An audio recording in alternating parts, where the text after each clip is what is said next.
What happens when one of Hollywood's most straight-talking actors sits down with a seasoned journalist who thinks he can corner him with gotcha questions? You're about to witness one of the most explosive television moments in recent memory, where Mark Wahlberg absolutely loses it on George Stephanopoulos after the host crosses a line that should never be crossed. Before we dive into this incredible confrontation, make sure you hit that subscribe button and drop a comment below, because this is the kind of raw, unfiltered content you won't see anywhere else. The tension was palpable from the moment Mark Wahlberg walked onto the set of This Week with George Stephanopoulos. The actor, known for his no-nonsense approach to interviews, had agreed to appear on the Sunday morning political talk show to discuss his latest film project and his philanthropic work in underserved communities. What he didn't expect was to be ambushed by a host who seemed more interested in stirring up controversy than having a genuine conversation. Stephanopoulos, sitting behind his polished desk with that familiar smirk, wasted no time in setting the tone. "Mark, thanks for joining us today. I have to ask, given your past, don't you think it's a bit hypocritical for you to be speaking about community outreach and helping at-risk youth?" Mark's jaw tightened slightly, but he maintained his composure. "George, I think my past is exactly why I'm qualified to speak about this. I've been where these kids are. I've made mistakes, I've learned from them, and now I'm trying to give back. But you've never really faced the full consequences of those mistakes, have you?" Stephanopoulos pressed, his voice taking on that condescending tone that veteran journalists often use when they think they've found their target. "I mean, let's be honest about what happened in your youth." "What exactly are you getting at, George?" Mark's voice remained steady, but there was a warning edge to it that anyone who knew him would recognize. Stephanopoulos leaned forward, clearly enjoying what he perceived as having the upper hand. "Well, there are those who would say that your charitable work now is just a way to buy your way out of guilt. A kind of celebrity penance, if you will." Mark shifted in his chair, his hands clasping together as he processed what was happening. "That's a pretty cynical way to look at someone trying to help kids, don't you think? But okay, let's talk about it. What specifically do you want to know?" "I think our viewers deserve to know the real Mark Wahlberg," Stephanopoulos continued, his tone becoming more aggressive. "Not the sanitized Hollywood version, but the person who had some very serious run-ins with the law as a teenager. George, I've never hidden from my past. I've talked about it openly in interviews for decades. I was a troubled kid who made bad choices. I've taken responsibility for that, I've made amends where I could, and I've spent the last 25 years trying to be a better person and help others avoid the mistakes I made." But Stephanopoulos wasn't satisfied with that answer. He had clearly come prepared for battle, armed with what he thought were damning details that would make for compelling television. "But Mark, when you were 16, you were involved in some very serious incidents that many people would say deserve more than just an apology and some charity work." Mark's eyes narrowed. The temperature in the room seemed to drop several degrees. "What are you trying to say, George? Because if you've got something to say, just say it." "I'm saying that maybe it's time for some real accountability." Stephanopoulos shot back, his voice rising slightly. "Time to stop hiding behind your Hollywood success and your charity work, and actually face the music." "Face the music?" Mark's voice was dangerously quiet now. "George, I don't know what kind of show you think you're running here, but I didn't come on to be lectured by someone who's never walked in my shoes." Stephanopoulos, sensing he was getting the reaction he wanted, doubled down. "But that's just it, Mark. Most people don't get to just walk away from their past like you have. Most people don't get second chances, third chances, fourth chances. You think I just walked away?" Mark's composure was starting to crack. "You think this has been easy? You think I haven't carried this with me every single day for 30 years? "Well, have you though?" Stephanopoulos challenged. "Because from where I'm sitting, it looks like you've done pretty well for yourself. Movies, restaurants, production companies, not exactly the life of someone who's been haunted by their past." Mark stood up abruptly, his chair rolling backward. "You know what, George? I think I'm starting to understand what this is really about." "And what's that?" Stephanopoulos asked, clearly pleased with himself for getting such a strong reaction. "This isn't journalism. This isn't holding anyone accountable.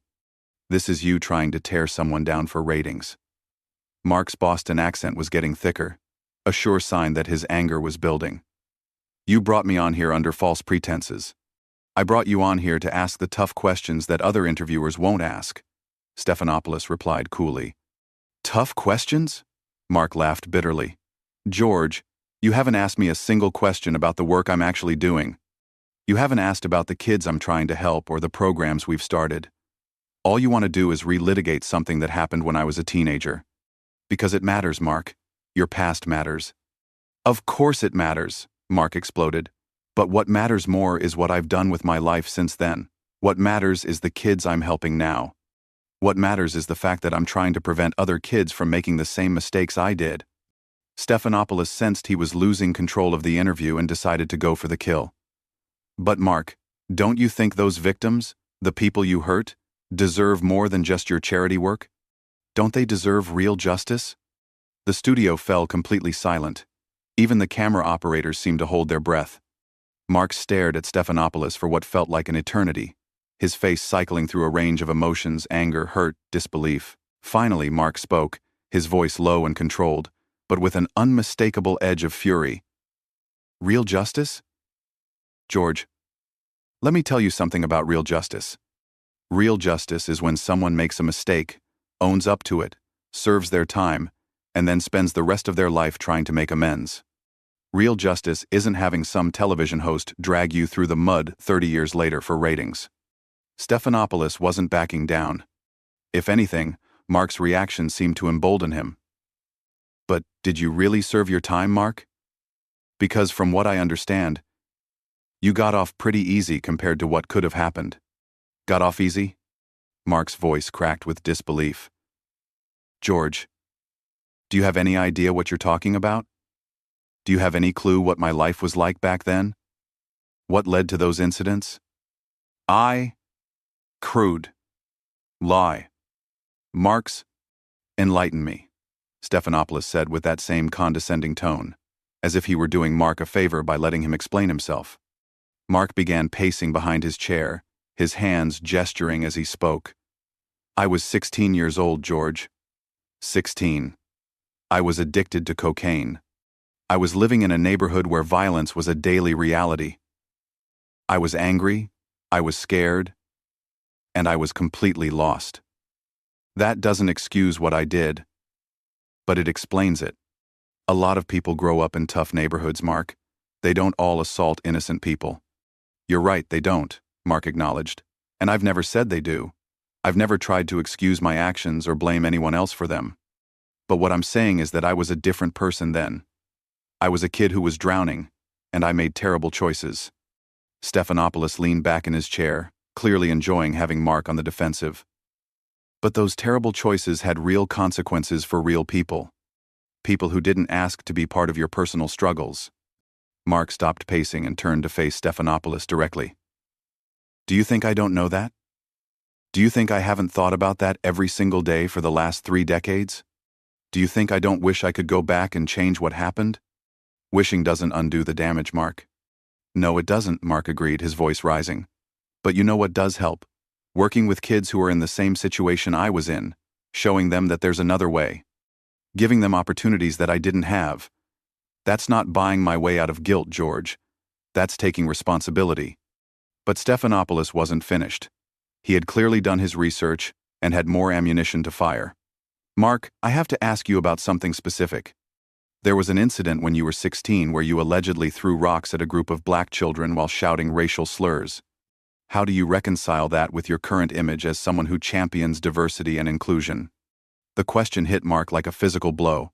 His face went white, then red, then white again. The muscles in his jaw worked as he struggled to find words. George, that is not what happened. But something happened, didn't it? Yes, something happened, but not what you just described. Mark's voice was shaking now. Whether from anger or something else, it was hard to tell. And the fact that you would sit there and make accusations like that without knowing the full story tells me everything I need to know about what kind of journalist you really are. Stephanopoulos sensed blood in the water. So what is the full story, Mark? Because our research suggests that there were multiple incidents involving racial harassment. Your research? Mark laughed bitterly. George, your research is wrong. Dead wrong. And you know what's really sick about this? You're sitting there, trying to destroy someone's reputation based on incomplete information and rumors. These aren't rumors, Mark. These are documented incidents. Documented by who? Where? Show me the documentation, George. Show me exactly what you think you know. Stephanopoulos shuffled some papers on his desk, clearly not expecting to be challenged so directly. Mark, these incidents are part of the public record. Public record of what? Arrests? Charges? Convictions? Be specific, George. Because if you're going to sit there and accuse me of things, you better have your facts straight. I'm not accusing you of anything, Mark. I'm asking you about incidents that allegedly occurred. Allegedly, Mark repeated, his voice dripping with disgust. That's the key word, isn't it? Allegedly. You don't actually know what happened, do you?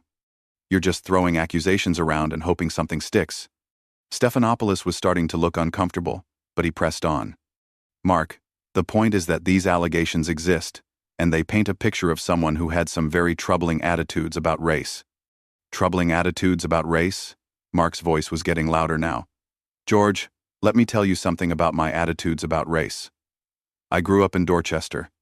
I went to school with kids of every background you can imagine.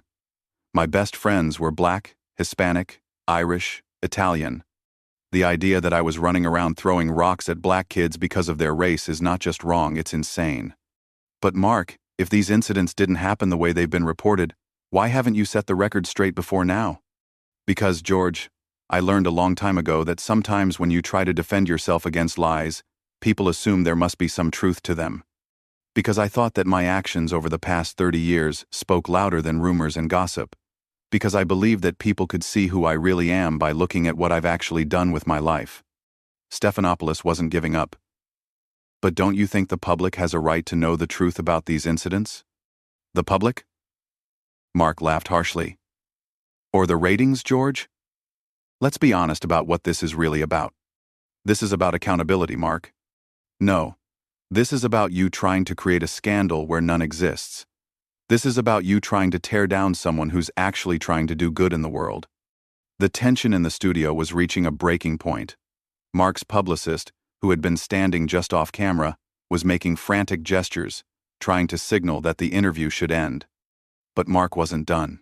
You know what, George?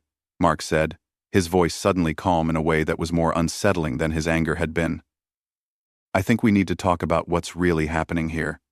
Stephanopoulos straightened in his chair, perhaps sensing that the dynamic was about to shift dramatically. What do you mean? I mean, let's talk about you for a minute. Let's talk about your track record as a journalist. Let's talk about your credibility. Mark, I don't think that's relevant to this discussion. Oh, it's not? Mark's eyebrows shot up. You want to talk about accountability and truth-telling? Let's talk about the time you failed to disclose your donations to the Clinton Foundation while you were covering Hillary Clinton's campaign. Let's talk about your history of partisan hackery disguised as journalism. Stephanopoulos' face went pale. That's completely different, Mark. And frankly, it's not relevant to what we're discussing today. It's not different at all, George. It's about integrity. It's about honesty. It's about whether people can trust what you're saying. Mark was back to pacing. But now he seemed energized rather than defensive. You sit there questioning my character while your own professional conduct has been called into question multiple times. Mark, I think you're deflecting. Deflecting? Mark laughed, but there was no humor in it. George, I've answered every single one of your questions honestly. I've acknowledged my past mistakes. I've explained what I've done to make amends. What have you done? Have you ever acknowledged your mistakes? Have you ever apologized for misleading your viewers? Stephanopoulos was clearly rattled now, but he tried to maintain his composure. Mark, we're here to talk about you, not me. Why? Why can't we talk about you? You want to hold people accountable for their past actions? Let's start with you. Let's talk about your time in the Clinton White House and how that might affect your ability to report objectively on politics. That was decades ago, Mark. So were my mistakes, George, but apparently that doesn't matter to you when it comes to me. Apparently, I'm supposed to be defined forever by what I did as a troubled teenager, while you get to reinvent yourself as an objective journalist despite your obvious partisan leanings. The studio crew was clearly uncomfortable. Several producers were huddled together, whispering urgently. But Mark was just getting started. You know what the real difference is between us, George? When I screwed up, I hurt individuals. When you screw up, you misinform millions of people. When I made mistakes, I was a kid with addiction issues and no guidance. When you make mistakes, you're a grown man with every advantage in the world who should know better. Mark, I think we should wrap this up, Stephanopoulos said, clearly trying to regain control of the situation. Oh, now you want to wrap it up? When you were attacking me, you had all the time in the world. But now that I'm asking you some uncomfortable questions, suddenly we need to move on? The show has a time limit, Mark. The show has a time limit? Mark's voice was incredulous. George, you've been grilling me for 20 minutes about things that happened 30 years ago, but you can't spare 5 minutes to defend your own professional conduct? Stephanopoulos made the mistake of trying to regain the offensive. Mark, the difference is that I'm not the one being interviewed here. You are. And you're the one with the troubling past that needs to be addressed. That was the final straw. Mark stopped pacing and turned to face Stephanopoulos with a look of such intensity that the host actually leaned back in his chair. You can't say that, Mark said, his voice deadly quiet. I can't say what? You can't say that my past is more troubling than yours when you've spent your entire career misleading people. You can't sit there in judgment of me when you're no better than anyone else.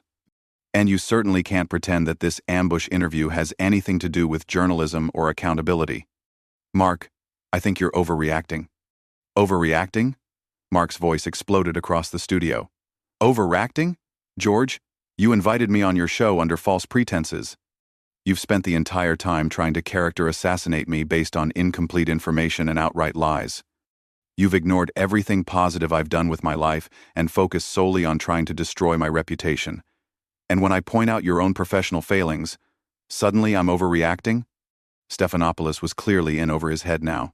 Mark, I understand you're upset, but nothing, George. There is no but. You crossed a line today. You went from being a journalist to being a hitman. And the worst part is, you don't even have the integrity to own up to it. I was doing my job, Mark. Your job? Mark laughed bitterly. George, your job is supposed to be informing the public, not destroying people for entertainment. Your job is supposed to be seeking truth, not spreading innuendo and half-truths. Your job is supposed to be holding powerful people accountable, not ambushing guests who are trying to do good in the world. The studio had gone completely silent except for Mark's voice, which was now filled with a righteous anger that was impossible to ignore. You know what, George? I came here today to talk about helping kids. I came here to discuss programs that are actually making a difference in people's lives. I came here because I thought maybe, just maybe, we could have a real conversation about real issues. Instead, I got ambushed by someone who cares more about ratings than truth, more about controversy than journalism. Mark walked over to his chair and grabbed his jacket. I'm done here, George, and I want everyone watching to understand what they just witnessed. This wasn't journalism. This was a hit job. This was someone with his own credibility issues trying to tear down someone else to make himself feel better. As Mark headed toward the studio exit, Stephanopoulos made one final desperate attempt to salvage the interview. Mark, if you walk out now, people are going to think you have something to hide. Mark stopped and turned around one last time. George, the only thing I have to hide is my disappointment in what journalism has become. The only thing I'm ashamed of is that I believed you when you said you wanted to have a serious conversation about serious issues. And with that, Mark Wahlberg walked off the set of This Week, leaving George Stephanopoulos sitting alone at his desk, looking like a man who had just realized he'd bitten off far more than he could chew. What did you think of this explosive confrontation? Have you ever seen an interview go this wrong this fast? Drop a comment below and let me know your thoughts. And don't forget to hit that subscribe button for more incredible moments like this one. What other celebrity interview would you like to see me break down next?